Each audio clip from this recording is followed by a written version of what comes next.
بسم الله الرحمن الرحيم نحمده ونصلي على رسوله الكريم أما بعد السلام عليكم ورحمة الله وبركاته everyone. I hope that you are well بإذن الله تعالى, and I hope that you can hear me, and if you can then we are ready to begin بإذن الله تعالى. بسم الله الرحمن الرحيم نحمده ونصلي على رسوله الكريم أما بعد السلام عليكم Warahmatullahi wabarakatuh. This is our lesson on a very, very, very important personality, not only in the Hanafi madhab, but also someone who is very, very important to the Islamic intellectual tradition. And that is none other than Imam Abu Hanifa, rahimahullahu ta'ala. So let's begin. His life is very, very fascinating. His opinions, his fiqh is just as fascinating. And so I want to go into that. And the first thing I really want to say really at the beginning is, with any historical figure, with any great thinker, you will find that their life is extremely complex, versatile, rich, and at times very moving. And many of these great thinkers don't follow a linear trajectory. They're not like us. They have very eclectic personalities, interesting insight, fascinating insights, because they are blessed, we believe, by Allah and chosen by Allah to carry on the divine responsibility of passing on the religion to fellow human beings. So I want to begin by looking at Imam Abu Hanifa himself and his lineage, his family, bi'idhnillahi ta'ala. And before I do that, I just want to give some introductory remarks about him. That Imam Abu Hanifa, depending on the early sources that you read, if you read the Arabic sources, you'll find he's quite an interesting figure, quite contested amongst even Sunni ulama. And towards the end of this lecture, I will provide you some sources, English, and if you want Arabic, where you can read more on this as well. But people seldom agreed with everything that he said. And that's with great minds, great scholars that you will find, not that everybody agrees with what they say as well. But he was a great man, and he tried to maintain this attribute of insaf, injustice in everything that he did in his life. So I'm going to talk about his life, his birth, his lineage. There are differences of opinion, and that need not entertain us about his birth date and his death date. But it seems to be that the agreed upon view is that he was born in the 80th year of Hijrah. Some say, you do find certain sources having a slight disagreement on this, but we do also say that he passed away around 150 Hijri. Okay. And they say that he passed away after the very famous Mihna, which is the Inquisition, which is an important part of Islamic history. A lot of theological ideas were given birth after that. His father was a certain Thabit bin Zawti al-Farsi. The name tells you he was, of course, Persian. And his grandfather was someone that was also interesting as well. And there's discussions around how his grandfather was enslaved to one of the Banu Taym, and then he was later on freed. And so he became a client of theirs as well. And so he became part of this tribe, the Banu Taym, and he was then called Taymi. His clientage was called the Taymi clientage. And so we know some things about him, but some ulama say this is not entirely true and that he was actually never enslaved. But that doesn't really matter because these are scholarly discussions as well. In any case, the reliable sources seem to indicate that he was Persian and not Arab or Babylonian. He was definitely not Arab, we know that. And beyond the discussion around his father being enslaved or not, he and his father, at least in terms of his grandfather being enslaved or not, his father and himself, Imam Abu Hanifa, were born free men. And even if it was, even if the family was enslaved before, it doesn't take away from their nobility. That's something also worth bearing in mind. I do apologize. And major figures who look at that particular period in history say that he lived in the time of the Tabi'in, which is the generation after the companions. And Imam Abu Hanifa met many of them. He learned from many of them. And they were clients of tribes that were around at that time as well. And so we find this about Imam Abu Hanifa in terms of his background. There's much more written on this.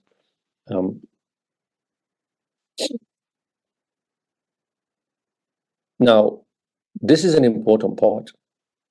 We know that even though people were born into families which were later freed or previously freed, scholarship really fermented and prospered in families that were outside of what we would call Arab lineage. And so scholarship and learning was something that was truly, at least in the early Islamic tradition, it was truly democratic. What I mean by that is that anybody that wanted to learn could learn. It wasn't discriminatory. It wasn't the preserve of a certain tribe or group of people, but rather because they were closest to the Prophet ﷺ, and knowledge was something that was the right of any human being who wanted to learn.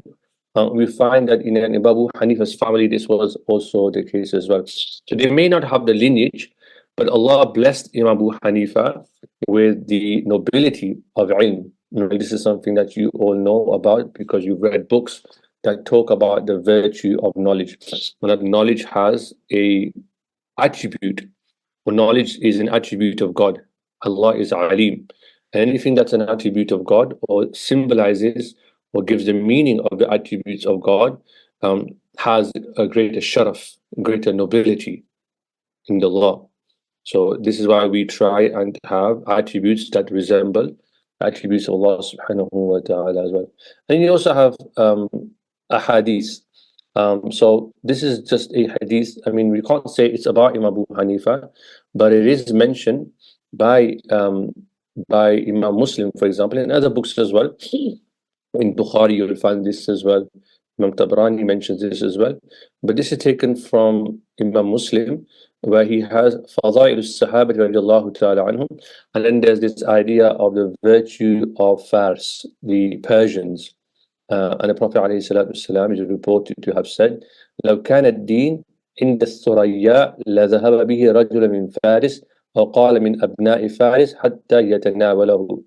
That if the deen were at the Pleiades, even then a person from Persia would have taken hold of it. In other words, Rasul was indicating towards the inherent pursuit, if you like, of knowledge. And this is something that we will see about Imam Abu Hanifa as well. And then the Prophet continues saying, or one amongst the Persian descent would have surely found it. So you find these meanings in the life of Imam Abu Hanifa rahimahullah ta'ala. And he was living in the time of the Umayyad Caliphate, which we will talk about later on. And this was because they were truly a democratic enterprise in terms of they allowed people to learn, they funded, and they endowed knowledge pursuit.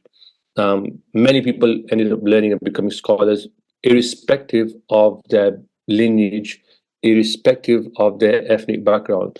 So you see something very similar today.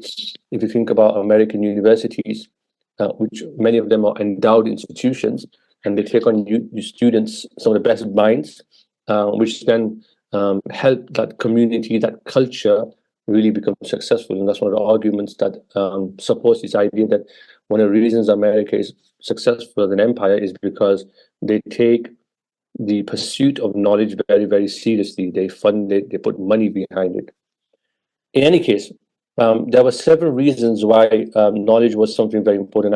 I mention this in particular because people don't understand that Imam Abu Hanifa lived in a culture where learning was seen as the most noble pursuit. And when I talk about learning, I mean Islamic knowledge, Shari'i knowledge. And so, if you think about the Umayyad times, the Arabs, they had their authority and their power were primarily situated in armies, in expeditions. And so they were focusing as a community on pushing the frontier of Islam and maintaining that part of Islam, the civilizational, institutional parts of our religious ethos. And so they didn't really have as much time to study and learn as opposed to other classes, other groups of people. Um, However, Imam Abu Hanifa and his family and the sort of clientele that they were part of, they had more time to study and they were endowed. So what you see is that different parts of society had different roles to play. And in Islam, even though some classes focus on certain things, it wasn't discriminatory. The Arabs focus on something which was to the benefit of Islam. And those who are non-Arabs, for example, in this case, the Persians, they focus on knowledge production and learning of knowledge. And we know that most of the great minds and great scholars were non-Arabs. That's nothing. That's not a stain on the Arabs, by the way. That doesn't mean it's anything bad about the Arabs. They were playing their important role in society. So in our civilization, there's always been this idea that different ethnic minorities or different groups all have different strengths and they're all part of a cohesive Islamic learning structure, Islamic civilization idea. Okay, so this is one important thing to bear in mind. Another was purely sociological reasons, which is that if you're not a privileged class of people, you don't have privilege from your birth or because merely of the fact that you're from a certain group, then one of the ways that you could make your way up the ladder was to pursue knowledge, pursue truth. And if you were an excellent scholar, you would be one of nobility.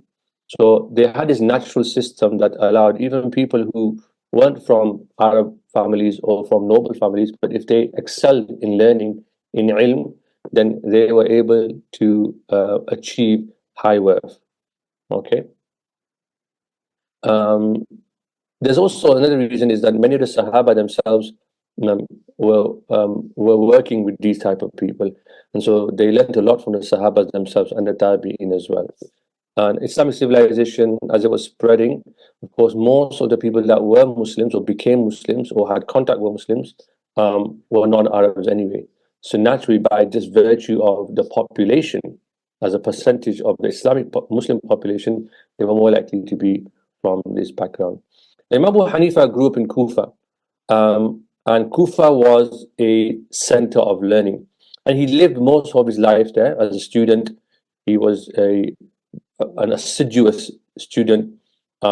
He was a teacher and he was a debater, which is something that I will come to later on, inshallah ta'ala. And we don't really know much about his father and what he was doing, but we know that he was from a wealthy family. He was from a mercantile family and a family that was doing business. And that's very clear in what we know about the Hanafi madhab, that they are a cut above the rest when it comes to mu'amalat, when it comes to financial transactions.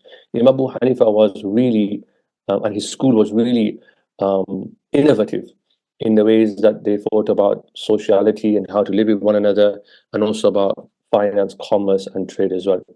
Um, in some books, it is mentioned that Imam Abu Hanifa, that his father didn't meet Ali ibn Abi Talib, may Allah be pleased with him, as a child, and that his father gave Ali like a drink called a faludaj on a particular day. So this kind of like indicates that Imam Abu Hanifa's grandfather and his family were very noble, because if you have contact with leaders and elites, then that shows that you're probably part of that circle as well. And then it's also mentioned that in some places that the grandfather of Abu Hanifa received supplication from Ali radiallahu ta'ala anhu as well. So we already know that his grandfather was already a Muslim by this time as well. We know that Imam Abu Hanifa was a person that frequented scholars, but before he frequented scholars, he was a person that was found in the marketplace quite a lot. And he was engaged in trade And so that tells us that he was from a family of traders. And that's something we will come back to later on about the relationship between economics and knowledge. As you can tell, I have a background in sociology and Islamic history. So I'm always interested in how people's upbringing has an impact in their lives. And that's something that we need to do as historians as well. So he must have followed his father's and family trade, which we think is to do with silk trade. Um, and this was something that, as you know, of the Silk Route, which books have been written about. This was something that Imam Abu Hanifa must have been learning at a young age, and they came from a family that was very, very wealthy. It's also mentioned that he used to recite the Quran quite a lot, and he had a special relationship and a special bond with the Quran. So that's worth mentioning for your benefit as well. Now, this is an important point I want to make. Kufa was a great city in Iraq. It was one of the great cities of Iraq at the time. And as you know, if you've read history, when Muslims came to these lands, many people didn't convert straight away. It took a while for conversion to take place. This destroys or challenges this myth that certain missionaries like to perpetuate, which is that Islam was spread by the sword. But actually, when Islam arrived in these lands, in these cities, people didn't convert in mass. It wasn't like wholesale conversion. People converted gradually and for various at various points and various reasons as well. And Kufa, as you know, and Iraq itself was a place that already had a very rich history, even before Islam came and took root there. The Babylonian civilization, many other civilizations, it was a cradle of civilization. Iraq is a very, very significant place, even until today. Um, if only Europeans, when they bombed these lands, would show respect for Iraq as much as they claim to show respect for history and knowledge, because they didn't really think twice when they wanted to bomb these countries, despite all their overtures about um, looking after history and respect for knowledge and respect for artifacts and these sort of things. Anyway, that's my rant for this afternoon. Um, and there were Christians there, and it was a cerebral, it was a fertile place for philosophy, Greek philosophy, much Persian ideas were there as well. And Iraq was a home to many Christian sects, and many debates took place. So Imam Abu Hanifa already was growing up as a child, as a young man, number one, in trade, number two, being exposed to different sects, different types of belief systems. Okay. So it was a melting pot. It was a melting pot of diverse people, races, and there was much going on. And you'll find this in many books where you hear about Imam Abu Hanifa being an excellent debater.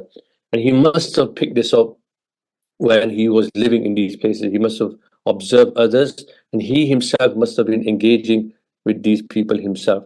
So he must have picked this up. This is why one of the ideas that we have in fiqh about the Hanafis being particularly interested in debating and arguing ideas out, this can be traced back, right back to the culture in which the Hanafi madhab itself was nurtured, if you like, with Imam Abu Hanifa as well. So he saw all of this and he debated with many people. He did business himself as well. So he was quite a versatile scholar, even at a very, very young age as well. It's transmitted that Imam Abu Hanifa, for example, said that one day I was going past a certain Sha'bi and he was sitting down and he said to me, "Where are you going?" So Imam Abu Hanifa said that I'm going to the marketplace. And he said, don't spend too much time in business in the market. Um, go to the scholars. And Imam Abu Hanifa said, I don't really go to the scholars much. He said, don't be heedless. So Sha'bi said, don't be heedless. Go and sit with the ulama and seek knowledge. And he said that I can see in you that you have a lot of potential. You have huge ability and potential to give to the ummah as well.